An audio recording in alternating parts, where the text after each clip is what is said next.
26-এ তৃণমূলের বিসর্জন নিশ্চিত। হুমায়ুন কবির ব্যাপারটা নিয়ে আমরা এত গুরুত্ব দিচ্ছি না। গুজরাট হতে পারবে নাকি এরা? গুজরাট হতে দেবে না। 26-এ এবারে তৃণমূলের বিসর্জন নিশ্চিত। সুতরাং আপনারা কালীগঞ্জের উপনির্বাচনে দেখেছেন ভারতীয় জনতা পার্টি এবার সনাতনী হিন্দুদের একজোট করার কাজে সমর্থ হয়েছে। ওখানে দেখবেন হিন্দু ভোট পোলারাইজ হয়েছে, কোনো বাধায় বাধা হবে না, এই সরকারের পতন নিশ্চিত। নদিয়া দক্ষিণ জেলা বিজেপির অত্যন্ত শক্তিশালী সংগঠন। আমরা 21 সালে আমাদের জেলার সবকটা সিট ভারতীয় জনতা পার্টির পক্ষে আমরা জয়লাভ করেছিলাম। কল্যাণী এবং হরিণঘাটা বর্তমানে আমাদের জেলার সঙ্গে নেই, নবদ্বীপ আমাদের জেলার সঙ্গে যুক্ত হয়েছে।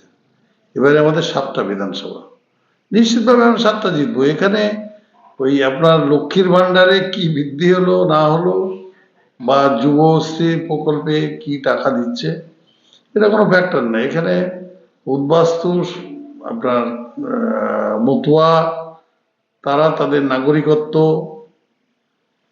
বুঝতে পেরেছেন, সমস্ত বিষয়টাই বিজেপির পক্ষে।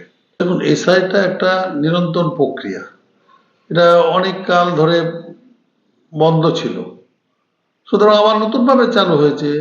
যারা ইন্ডিয়ান নাগরিক তাদের তো এখানে ভয় নেই, এবং আইন সরকার, কেন্দ্রীয় সরকার নাগরিকত্ব আইন পাস করেছে। সেখানে 2014 সালে ডিসেম্বর পর্যন্ত যারা এই দেশে এসছেন তারা সকলেই নাগরিকত্ব অধিকার পাবেন। তারপরেও যারা এসছেন তারা নাগরিক হিসাবে এখানে শরণার্থী হিসাবে আশ্রয় পাবেন, তারাও নাগরিক হবেন। সুতরাং নাগরিকত্ব সনাতনী হিন্দু তাদের তো বাদ যাওয়ার কোনো প্রক্রিয়া নেই এসআরে।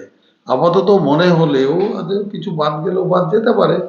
তারা সিএ করে নাগরিকত্ব কার্ড নিয়ে তারা আবার ভোটার তালিকায় যুক্ত হবে।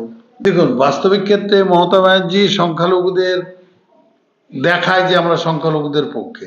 অ্যাকচুয়ালি সংখ্যালঘুদের শিক্ষা অর্থনৈতিককে অনেক পিছিয়ে, তারাও আজকে রিয়াকশন দেখাচ্ছে। তারাও বলছে আজ হুমায়ুন কবির তো ওদের সঙ্গে ছিল, কি সমস্যা হলো, এটা ওদের ব্যাপার। আমরা এটা হুমায়ুন কবির ব্যাপারটা নিয়ে আমরা এত গুরুত্ব দিচ্ছি না। দেখুন, হুমায়ুন কবির, নৌসাদ সিদ্দিকী, মিম, এরা সব সংখ্যালঘুদের এক একটা দল। এখানে মুসলিমরা বিভিন্ন উপদলে ভাগ হয়েছে। এদের বিষয়টা আমরা বিজেপি ভাবি না। বিজেপি রাষ্ট্রবাদী দল, সনাতনীদের নিয়ে, ভারতের সর্বস্তরের মানুষকে নিয়ে এই দল গঠিত। সুতরাং ওরা কি করছে সেটা আমরা এবারে নির্বাচনে ভাবছি না। এবারে মানুষ ডিসিশন নিয়েছে যে এদের বিসর্জন দেবেই। যদি এবার আপনাদের কথা মতনে যদি এবার মসনদে বিজেপি বসে পশ্চিমবঙ্গে, প্রথম কাজ কি করবে? দেখুন, প্রথম হচ্ছে এখানে বেকারত্ব সমাধান করতে হবে, কর্মসংস্থান করতে হবে। এটা আমাদের বিরোধী দলনেতাও বলছে, আমাদের মোদিজির এজেন্ডাতেও আছে। কর্মসংস্থান করতে হবে, বেকারদের চাকরির ব্যবস্থা করতে হবে। এরা তো চাকরি যে ভ্যাকান্সি আছে, এই সরকার সেই ভ্যাকান্সি পূরণ করতে পারে না। এখন নির্বাচনকাল ডিক্লেয়ার হবে, এখন ক্লার্কশিপের পরীক্ষা করছে, এখন পুলিশের কনস্টেবলের পরীক্ষা করছে। এগুলো করে তো এতদিন করেনি কেন?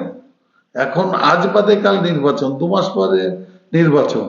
এখন যদি ক্লার্কশিপ বা আপনার মিনি এসএসসি করে এইগুলো দেখাচ্ছে বেকারদের, আসলে এটা করতে পারবে না, এটা করা সম্ভব না এই শর্ট টাইমে। ওদের এখনো যে 26,000 চাকরি বাতিল হয়েছে সেটার এখনো সমাধান করতে পারেনি। সুতরাং বিজেপি আজকে এতগুলো রাজ্যে, 20-21টা রাজ্যে ক্ষমতায় আছে, সেখানে যেভাবে সরকার চায় সেখানে ডেভেলপমেন্ট ভাবতেই পারবেন না, কিভাবে রাস্তাঘাট, অন্যান্য পরিকাঠামো।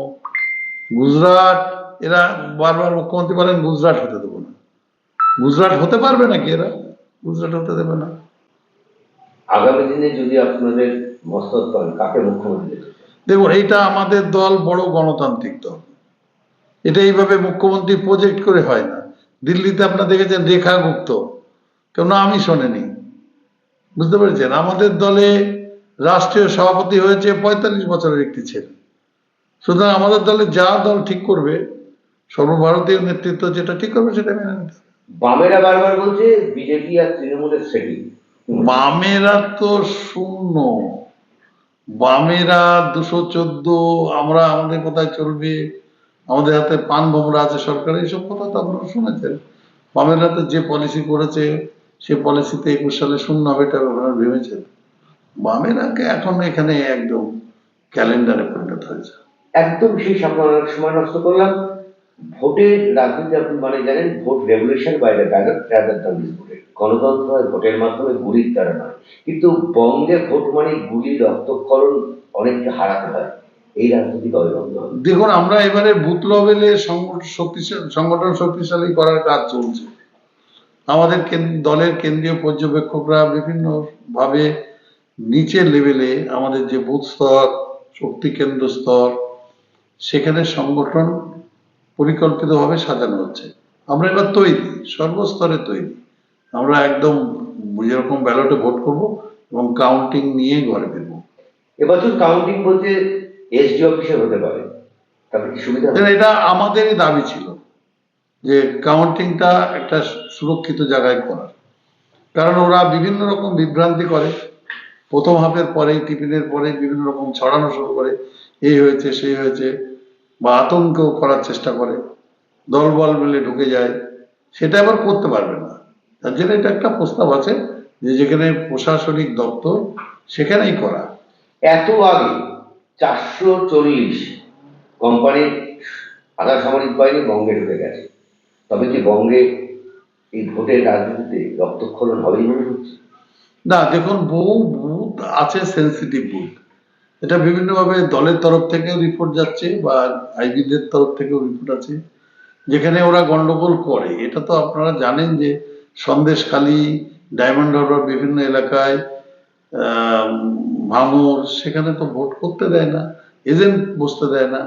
সেসব এলাকায় অন্যভাবে এবার প্রস্তুতি নেওয়া হবে। এবং শুধু সেই কারণেই নয়, কেন্দ্রীয় বাহিনী আসবে ভোট শান্তিপূর্ণ করার জন্য। এবং যদি অল্প টাইমে ভোট করে, আগে যেরকম 5 বার 6 বারে ভোট করেছে, এবারে তো পরিকল্পনা অন্যরকম। যদি এট এ টাইম একবার বা দুবারে ভোট করে, দুটো পর্বে করে, স্বাভাবিক কারণেই কেন্দ্রীয় বাহিনীর বেশি সংখ্যক প্রয়োজন হবে। নদিয়া জেলার সাধারণ সম্পাদক হিসাবে সমস্ত ভোটারদের উদ্দেশ্যে আপনার বক্তব্য কি থাকে? দেখুন, সমস্ত ভোটারদের উদ্দেশ্যে একটাই বক্তব্য, পরিবর্তন চাই। আমরা আমাদের প্রধানমন্ত্রী মোদীজি 20 ডিসেম্বর তাহিরপুরে আমাদের নদিয়া জেলাতে আমাদের তৃণমূলকে তাড়ানো, তৃণমূলকে উচ্ছেদ করা, যে পরিবর্তনের সংকল্প সভা করে আমাদের সূচনা করেছেন। আমরা সেই পরিবর্তনের সংকল্প নিয়ে চলছি। আগামী 9 তারিখ আমাদের জেলায় পরিবর্তন যাত্রা হবে, তাতে কেন্দ্রীয় নেতৃত্বরা আসবে। আমাদের মহা সমারোহে একদম জঙ্গিপুর থেকে নবদ্বীপ বিভাগের 5টা আপনার জেলা, 5টা লোকসভায় পরিবর্তন যাত্রা চলছে। একইভাবে সারা রাজ্যে পরিবর্তন যাত্রা চলবে।